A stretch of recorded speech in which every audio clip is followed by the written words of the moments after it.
What's going on, fellas? I think I've got a fun one for you today. I'm going to be doing my top 6 pieces of generalized advice for the beginner lifter, people who are earlier in their training careers. What are just the general things I would like to impart on them? I texted Max and saw what he would want to add to this. I kind of gave my concrete ones. I kind of fiddled around, kind of came up with 6 that I think could make a short video. If you're looking for something maybe for someone who's a little bit higher level, or something that maybe is a little bit more in detail, I think I did a video about a year ago titled How to Get Strong, which is very much this but scaled up a little bit. But we're just going to do my top 6 tips for the day.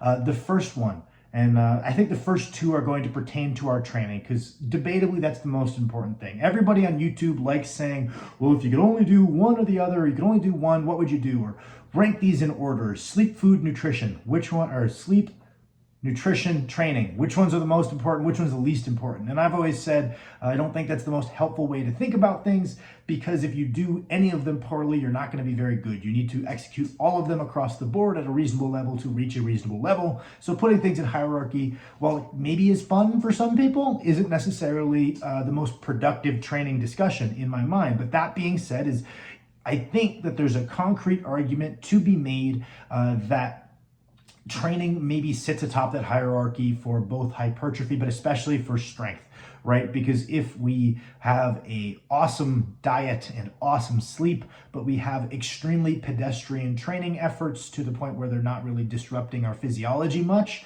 or we have no training, we are not going to be very strong and we're not going to see that much hypertrophy. On the other end of the coin, if we have very robust, high effort training, maybe we don't do it as often because we're not nailing the outside the gym stuff, but very high effort training, we're going to see at least some appreciable progression in strength and hypertrophy, but especially strength, even if our nutrition and our sleep is relatively pedestrian, right? So let's say that trainings maybe could sit atop this hierarchy, though they're all very important, because we can make it kind of far-ish with poor outside the gym factors just by trying hard, as long as we don't hurt ourselves.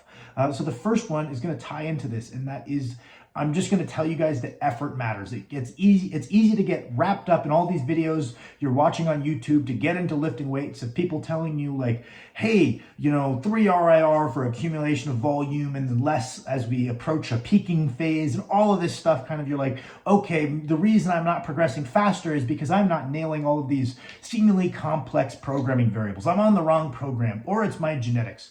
Most of the progression of an early beginner can be accounted to effort. Who gets to enjoy that fast rate of progress for a longer time? A lot of that comes down to genetics. But that initial rate of progression between maybe you and that guy across the gym who started at the same time as you, a lot of that can be explained simply by effort. I see it a lot of the time. You'll see like a group of high school kids who are clearly getting into lifting in the gym, and one of them is the stud. He's the guy. He lifts more than the other guys. More often than not, that guy, I can watch and I can tell you that he's training harder. And they're like, oh no, yeah, Jimmy's a genetic freak. That's why he's so strong.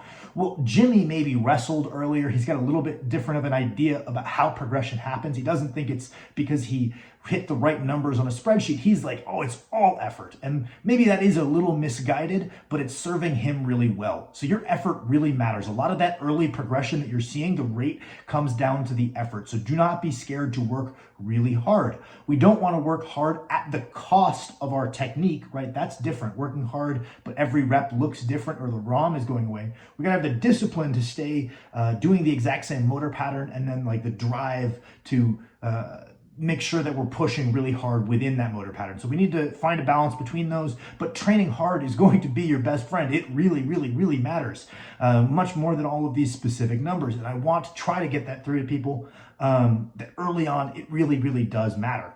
The next thing we're going to talk about as far as training is taking all of your accessories through a full range of motion. Most of the most important things we can do early in our training career comes down to putting on muscle, because that's the difference between you and someone who's been lifting longer. Most of all, neural efficiency, technical efficiency aside, a lot of it just comes down to putting on muscle. We want to train in a way that's conducive to putting on muscle. So we take that intensity that we talked about in the first step, we apply that through a standardized full range of motion. We do, however many working sets we can handle in a day. and we reap the benefits. The other thing that some people will talk about is, hey, you should bench with a close grip and a high bar and a conventional early on because we're trying to prioritize range of motion and putting on muscle before we start to try to hyper specialize. And I think that you could have two schools of thought there where it's like, hey, if low bar squatting is what you want to get good at, why not start learning that skill early? We can make training and technical considerations to avoid some pitfalls that maybe could come to starting off low bar as far as the quad development. As long as we know about them, we could work around them. We may as well start working on the wide grip bench early. And while I think this is tenable and there is no cut and dry answer, if someone's undecided either way, I would usually tell people to try to reach at least a reasonable level high bar. I would try to tell people to keep their bench grip a little closer, especially because I think when you're a very thin guy and you just don't have much muscle, the required stability of a wider grip can beat you up a little bit. So we may as well kill two birds with one stone, decrease our stability demands at the shoulder potentially, and also increase our range of motion to maybe put on a little bit more muscle. So early on, I might recommend high barring until the gains start really slowing down. I might recommend benching with a closer grip until the gains start coming down. I think that maybe if you want to pull sumo, developing your hip musculature early could be totally fine. I would just tell you that if you're pulling sumo, I would make sure that you include just some RDLs to tax that posterior chain from a narrower stance in a little bit more difficult of a way. So I wouldn't necessarily recommend you have to pull conventional as long as you supplement in some RDLs and vice versa. If you're pulling conventional, I would recommend you do some unilateral work in your program to keep your hips strong. But I think that would tie into the accessory to full range of motion and potentially selecting the technique we're using on our main lifts to prioritize hypertrophy a little bit more rather than trying to maximize the weight on the bar early. The next one we're going to talk about is food/water. The biggest thing we can do is just get in protein. You do not need to jump straight into tracking your protein and hitting 1 gram per pound of body weight initially, if that is kind of stressful to you, if that's off-putting to you. All you need to do is make a rule where you're going to have protein with every meal and a pretty decent amount of it. And then gradually try to ramp up what you think of as a decent amount with time. And maybe try to add in a 4th meal every day if you're consistently eating, 3, and try to have protein with that one.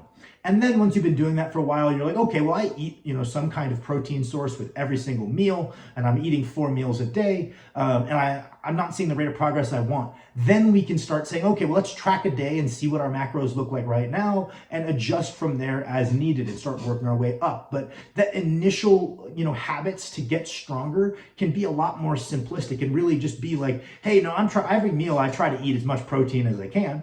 And that could be it. That could be the rule, right? And then we get to a certain point where we need to level up our habits. We're not expected to reach the habits of an elite level lifter right away. It's like we ramp our beginner habits up to intermediate habits and then we become an intermediate lifter. It doesn't have to go straight to elite, right? So just kind of getting those, if we didn't know the numbers and we didn't know what they were doing and you just didn't know what you're talking about and you saw a bodybuilder, you're like, hey, that guy seems to eat protein a couple times a day. I'm going to do that. I don't know any of these numbers. I don't know this body weight multiplier, but that guy's big. I want to get big. That makes sense. That works. That can be your initial intervention and you will see better progress in the gym because of it. The next one is just sleep. Take care of your body. You're going to get less banged up, in training. You're going to see literally more growth from the same training session if you get a little bit more sleep. The benefits are awesome, right? I mean, shoot, we're recovering at a faster rate, so we get to do more training, which is going to accelerate our progress as well. So there's a lot of ways this is going to show up in your physical progression. I will also tell you that life is just better when you're getting enough sleep. Like if you're going through a tough time, trust me, do yourself a favor, go to bed early. Your lifting will benefit, but also your life is going to benefit. It's a good idea. Go to bed early, work on your time management skills. I mean, I know for some people this isn't feasible, but for most of us, it's just a bad habit of looking at our phone for like an hour eating into the time we should be sleeping, when really that hour of time on your phone holds a lot less value than the greater rate of progression and the better quality of life that would have come with consistently putting your phone away at a certain time. And we can all consciously acknowledge that, but it's not what we do. So we're going to try to make an effort to be consistent and say, well, yeah, I know I would acknowledge this to people. I'm actually going to follow it, right? So getting, I would recommend 8-9 hours of sleep if you can. Ideally, if you can't sleep for 9 hours, your body probably doesn't need it. I think that once your training gets a little bit difficult, excuse me, Once your training gets a little difficult, I think 7 often isn't quite optimal, but let's aim for 8. I think that that'll be a very, very important step in terms of getting better as far as just building the habits that will let you compound more hard training without getting hurt, because chronic sleep deprivation is a very, very, very common reason that I see people get hurt. And then the last one is watch a lot of YouTube videos, even if you find them a little bit redundant, looking for kind of the differences in how people are putting things forward. Watch a lot of YouTube videos, but do not change your training as much as you're watching videos, right? We'll get all these ideas. We'll convince ourselves that the reason we're not getting better at the rate we want to is because of X, Y, or Z. We make a change. And it becomes kind of paralysis by analysis, where we're never sticking with one thing long enough to make substantial gains and gain positive momentum. We're making, like, every other week some kind of fundamental change to our training over and over and over. We're never running through a full program. So I think that that can be the downside to consuming a lot of lifting information, but knowing it is a plus as long as we don't let it rapidly shift our programming. So that would be my top 6 picks. If you guys have similar videos, ideas like this, throw them in the comments. I'll look through. I like these top X, Y, or Z number of my favorite X, Y, or Z thing. I enjoy these a lot. I think they're a great middle ground as far as something that might provide some value to you guys, as far as like an educational resource, but it's also enjoyable. I always love the John Meadows, like, top 8 protein sources you should have in your diet type videos. And I would like to offer something like that for strength training, just not as good. Thank you for watching.